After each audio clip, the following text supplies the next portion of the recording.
Hello అండి. Welcome to red TV. పరిపక్వత లేని వయసు, క్షణిక ఆవేశం ఓ ఇద్దరి ప్రేమ జంటని ప్రాణాలు కోల్పోయేలా చేసిందని చెప్పుకోవచ్చు. ఎందుకు అంటున్నానంటే, ఇక్కడ ఒక ప్రేమ జంట తమ ప్రేమని తల్లిదండ్రులు ఒప్పుకోరు. వాళ్ళ కులాలు వేరో, మరి మతాలు వేరో ఏమో తెలీదు.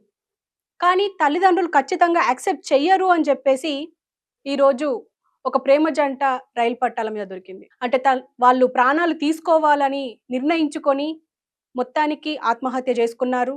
కానీ తల్లిదండ్రులకు మాత్రం తెలిసిన తర్వాత అసలు వాళ్ళ ప్రేమ వ్యవహారమే మాకు తెలీదు అని చెప్పేసి ఇరు కుటుంబాలు అంటున్నారు. అసలు వాళ్ళ లవ్ స్టోరీ ఎలా స్టార్ట్ అయింది? వాళ్ళ లవ్ స్టోరీ స్టార్ట్ అయిన తర్వాత వాళ్ళసలు ఏం ఫేస్ చేశారు? అసలు ఇవన్నీ ఏం జరగకుండానే, అసలు ఎలాంటి గొడవ జరగకుండానే ఇలా ఆలోచించుకొని చనిపోవాలని ఎందుకు ఆలోచించారు అనేది ఖచ్చితంగా తెలుసుకోవాల్సిందే. సో ఫస్ట్ ఈ స్టోరీ ఏంటి? అసలు వీళ్ళెందుకు చనిపోవాల్సి వచ్చిందనేది ఇప్పుడు తెలుసుకుందాం. రాహుల్ అనే అబ్బాయి ఇంటర్మీడియేట్ ఫెయిల్ అయ్యి ప్రస్తుతం హైదరాబాద్‌లో ఉద్యోగం చేసుకుంటున్నాడు. శ్వేత అనే అమ్మాయి ఈ నిర్మల్ జిల్లా ఖానాపూర్‌కి చెందిన ఆహ్, ఎర్రచింతలకి చెందిన అమ్మాయి. సో ఆమె కరీంనగర్ జిల్లాలోనే వుమెన్స్ కాలేజ్‌లో ఫస్ట్ ఇయర్ చదువుతుంది. Degree first year. సో వీళ్ళిద్దరికీ ఒక ఈవెంట్‌లో పరిచయం అయ్యింది. ఆ ఈవెంట్ తర్వాత వాళ్ళకి ప్రేమకు దారి తీసిందని చెప్పుకోవచ్చు. సో మరి వీళ్ళ అసలు సూసైడ్ చేసుకోవడానికి సో వీళ్ళు ఆత్మహత్య చేసుకోవడానికి గల కారణాలు మాత్రం చాలా డిఫరెంట్‌గా ఉన్నాయి. వాళ్ళు అంటే వాళ్ళకు బయటకి ఇప్పుడు తెలుస్తున్న విషయం ఏంటి అంటే మాత్రం పెద్దవాళ్ళు అంటే కుటుంబ సభ్యులు వీళ్ళ ప్రేమ వ్యవహారానికి అసలు ఒప్పుకోరు. అసలు పెళ్ళికి కూడా ఒప్పుకోరు అని చెప్పేసి ఒక ఆలోచనతోనే వీళ్ళు ఆత్మహత్యకు పాల్పడ్డారనైతే తెలుస్తుంది. సో మొన్న శివరాత్రికి ఇంటికి వెళ్ళి మళ్ళీ కరీంనగర్ కాలేజ్‌కి వచ్చింది శ్వేత. అండ్ ఇప్పుడు రాహుల్ కూడా హైదరాబాద్ నుంచి సప్లిమెంటరీ ఎగ్జామ్స్ రాయాలి అని చెప్పేసి కరీంనగర్‌కి వెళ్లారు.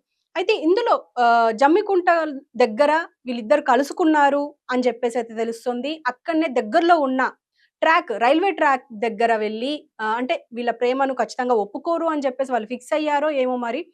అక్కడికెళ్ళి అక్కడ సూసైడ్ చేసుకుందామని ఫిక్స్ అయ్యారు. అయితే రైల్వే ట్రాక్ పైన గూడ్స్ బండి వస్తున్నప్పటికీ, వాళ్ళు హారన్ మోగించినప్పటికీ అక్కడి నుంచి జరగలేదు. వాళ్ళక్కడే పడుకొని ఉండిపోయారు ట్రాక్ పైన అనేసి అంటున్నారు.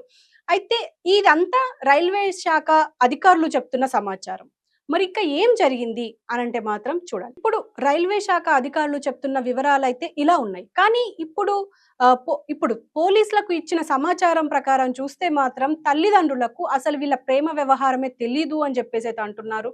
ఇటు పక్క అమ్మాయి శ్వేత తల్లిదండ్రులు మాత్రం అసలు మాకు ఏ విషయం తెలదు అని చెప్పేసి రాజలింగు అనే వాళ్ళ తండ్రి ఆయన పోలీసులకు ఫిర్యాదు చేశారు. కానీ రాహుల్ తండ్రి రాజు మాత్రం ప్రేమ వ్యవహారం వల్లే ఇలా చనిపోయారు అని చెప్పేసి వాళ్ళిద్దరి మీద ఆయన ఫిర్యాదు ఇచ్చారు. సో ఇరు కుటుంబాలు మాత్రం ఇలా ఒకటి కాకుండా ఒకటి చెప్పడం వల్ల అంటే అసలు పొంతన లేకుండా ఉన్న సమాచారాన్ని బట్టి పోలీసులకు వచ్చే అనుమానం ఏంటి అంటే ఇంకా దీని వెనక ఏముంది, అసలు ఇంకేమైనా గొడవలున్నాయా? లేకపోతే అసలు ఏం జరిగింది అనేది మాత్రం ఇంకా మిస్టరీగానే మిగిలిపోయింది అని చెప్పేసి అంటున్నారు.